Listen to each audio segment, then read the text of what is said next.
Welcome to episode 2 of Scorned by Muses, the last painting anyone can make. 2024 was a tough year for the modernists. Carl Andre died in January, Richard Serra died in March, Frank Stella died in May. These figures all embodied a certain sensibility which has been lost in contemporary art. And although that sensibility died far earlier than the men who held it, their passing nevertheless feels symbolic. What was that sensibility exactly? Let's go look at some art and try to unpack it.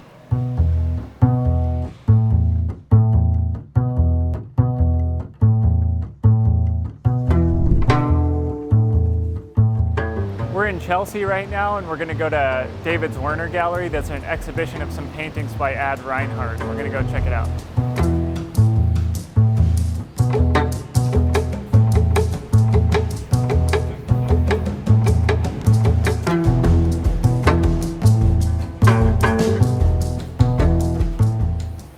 Reinhart was born a generation earlier than the recently deceased Andre, Serra, and Stella, but he had a profound influence on them. As you can see, Reinhardt's paintings are a kind of funeral for painting. The canvases, attired in black, mourn a centuries-old tradition. A Reinhardt admirer named Jerry whispered to me that the black paintings are not Reinhardt's best work. But if you get yourself into a very deep meditative state, you see that color. It's purple, violet, but people became more enamored of his black paintings. You know, when we look at paintings, we either try to figure out what it is or how it's painted. But here, if you just don't think, it takes you out of yourself. Yeah. But you have to. Jerry was clearly having an aesthetic experience with the work, but he did get somewhat mystical and started talking about psychedelics. If you ever get the chance and it comes your way, I would recommend toad medicine, T-O-A-D. It's Bufo. Toad medicine? Yeah. It's from a toad. Mm-hmm. It's the strongest psychedelic that exists. For like a little while, you get in touch with God.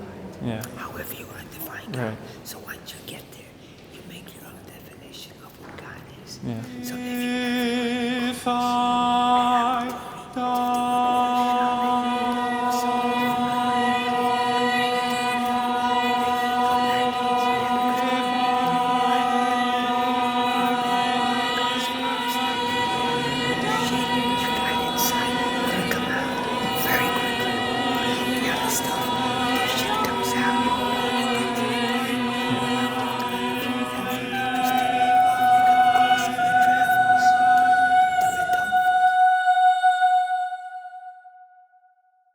In an interview with Art International in 1967, Reinhardt said, "I'm merely making the last painting anyone can make. Any young artist involved in composition of visioning or imaging would be backward." Andre, Serra, and Stella took those words to heart.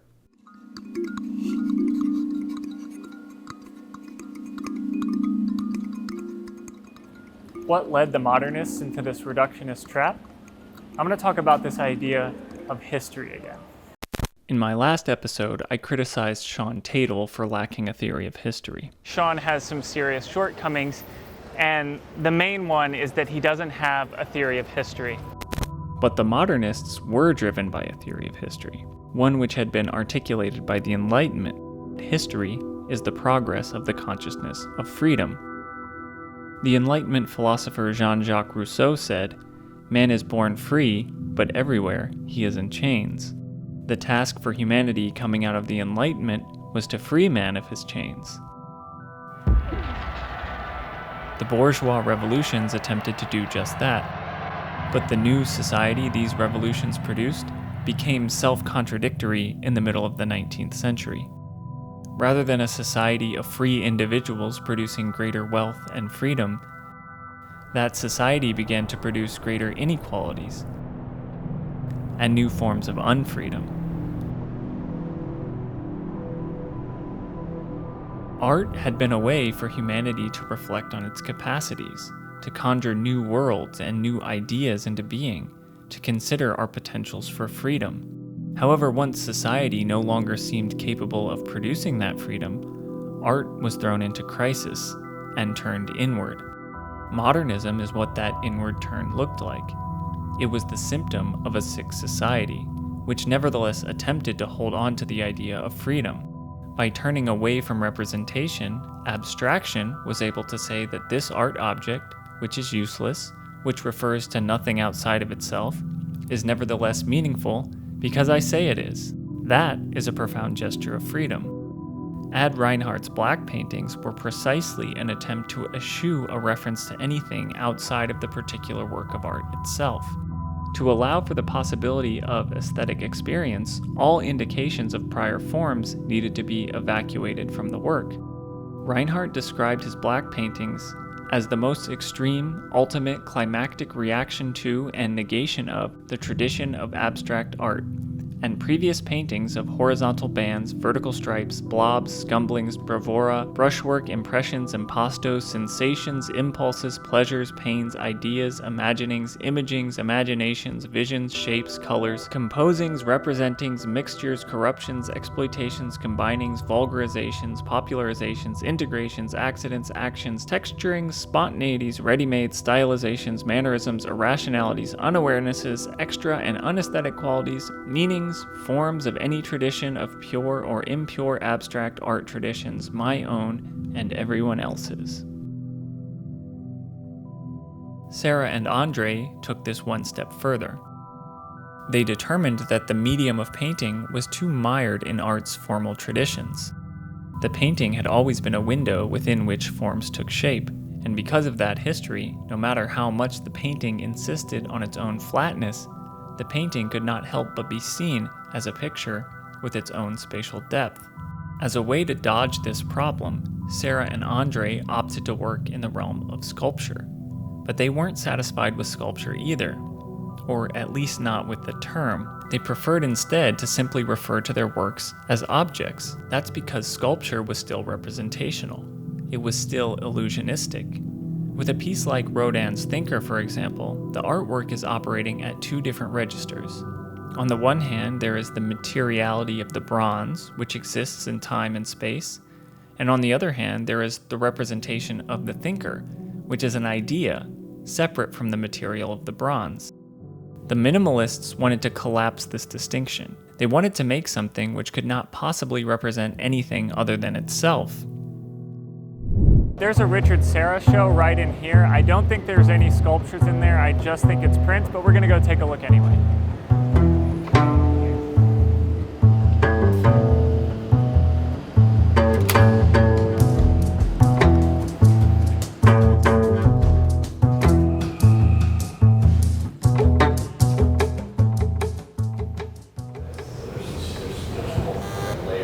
Oh, these are really good. It looks like it's like burned.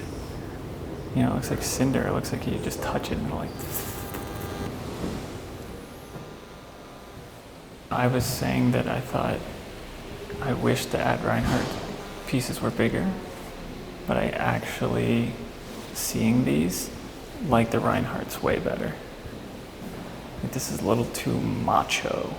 It's a little too like, it doesn't have any subtlety. Like the Reinhart's are really subtle, and I guess that's like the difference between Reinhart and Serra, is that Reinhart is making art and Serra is making something else. You know, he's like making objects. He's like this is just the thing. Where Reinhardt's like is still, as much as he doesn't want to, is like still inviting you in, you know. For Serra, the entire meaning of the artwork was to be contained within the subjective encounter with the work in the gallery. When the work wasn't able to refer to anything outside of itself, this left art with almost nowhere to go. So what became the postmodernists were people like David Salle, who found a new way around these problems, by ignoring them. Yeah, now we're going to Gladstone Gallery to see a David Salle show, so we can see what postmodernism looks like. I hate David Salle, I always have, but I'll let you guys decide what you think. Oh, push.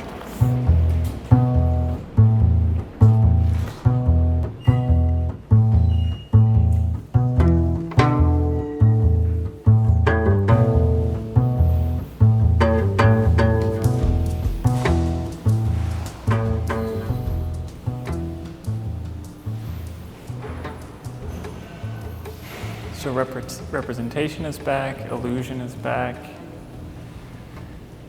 It's not quite cubism, you know, it's not abstraction. It's collage cut up. It's pretty ugly, I think, but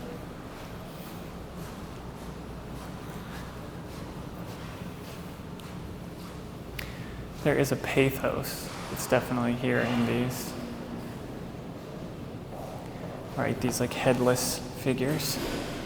It's total, like, I mean, you can feel the sense of total disorientation and aimlessness.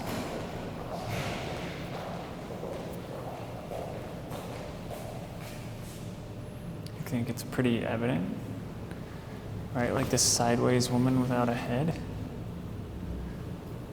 Like, I mean, I don't think there's anything more that could convey the idea of disorientation more than that. I think it made some of it's weird. Actually, okay, these are more interesting than I gave them credit for at first glance. Because it is playing with this depth illusion. Like, I think this hand is actually painted, but this is printed. A lot of this is printed. I think the red is painted. Yeah, this is painted. Okay, there's actually a little bit more of a complicated thing going on here. I still don't like it. The colors are just really ugly.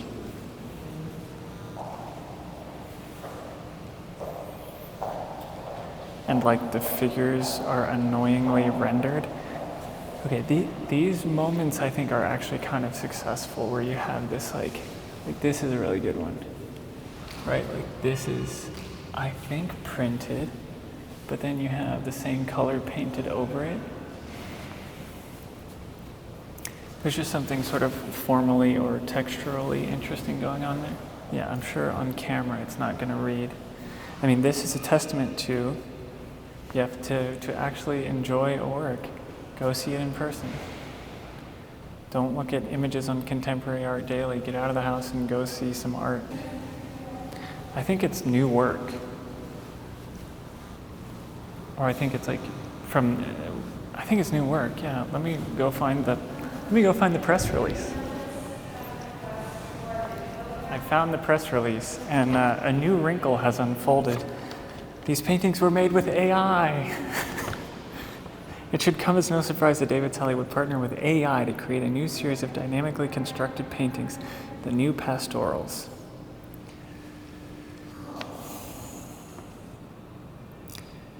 I mean, why did he have to use AI to make these? What did using AI, I mean, I know what using AI did for these paintings, which is it gives it a reason for someone to buy it. It's like a selling point. Made with AI, it's hot, new, cool.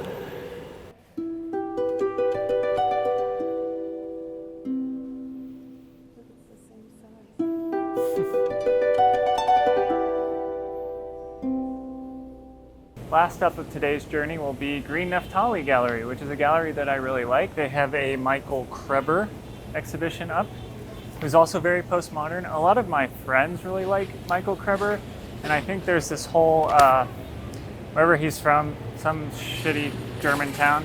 I couldn't remember the German city before, it's Cologne. A lot of people really like Michael Krebber and Martin Kippenberger, and I think that has a big influence on a certain scene within New York City right now. I don't really get it. I never really understood what it was. Definitely postmodern. Let's go check it out. This is actually one of my favorite entrances to a gallery in Chelsea. And I don't know, I just like this gallery.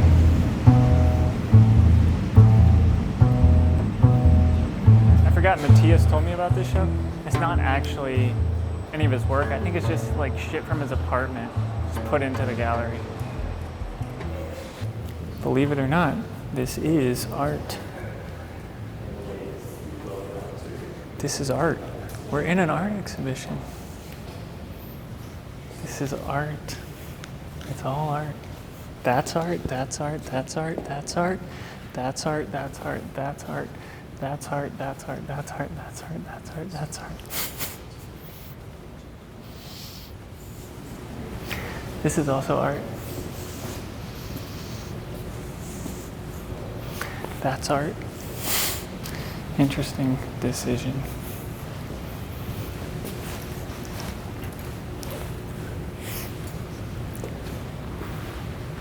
Do you feel the pathos, folks?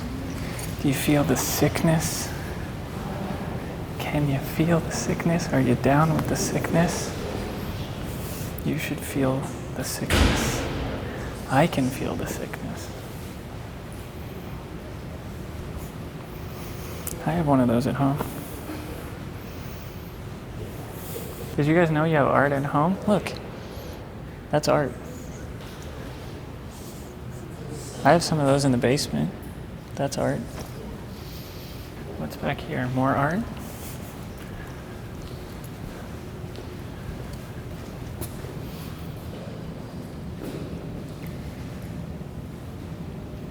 Is the art in the room with us right now? Is this art? Talk about minimalism. There's a back scratch. Oh, what is it? Oh, I need one of those. It's a very long shoehorn, so you don't have to bend over to get it. I only have a little one. I want a big long one like that. That's what she said.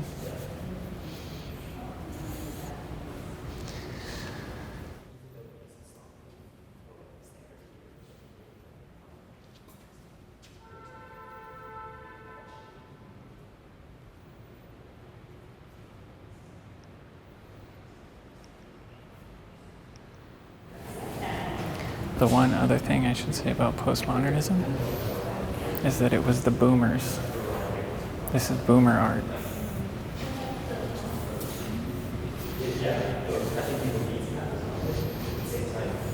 To put a finer point on it, the boomers were rejecting the Richard Serra, the Ad Reinhart, the just total minimalism, and then they're like, you know, what the hell do I do? So you get the total disorientation of someone like David Salle, or just like throwing up your studio into the gallery because you're like incapable of making artwork, or you're incapable of making something that like can stand on its own, and so you just like throw you throw the studio into the gallery, and you say, well, this must be art.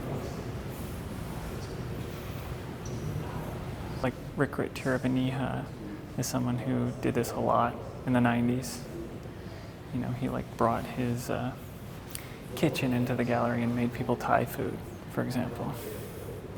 Is that art? I don't know.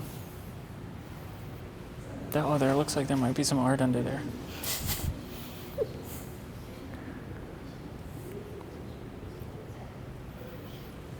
I just imagine people coming in here.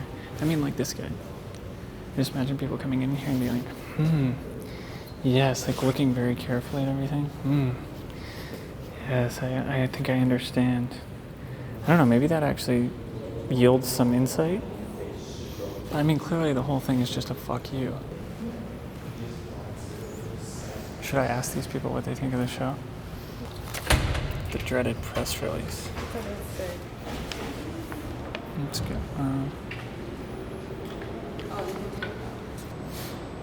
The elements here are the contents of my studio, set up on the ground floor at Greene Naftali. After I had an idea for how to finally handle and accomplish the task I had defined for myself, and after setting up an experimental arrangement for that, I decided to just switch the power button off and ship this complete painting machine to the gallery, and that way also to be rid of it. A painting machine which doesn't produce paintings. It's the idled, it's the shuttered factory. It's deindustrialization as an art exhibit. Wow, he's created an inert factory which is incapable of making art.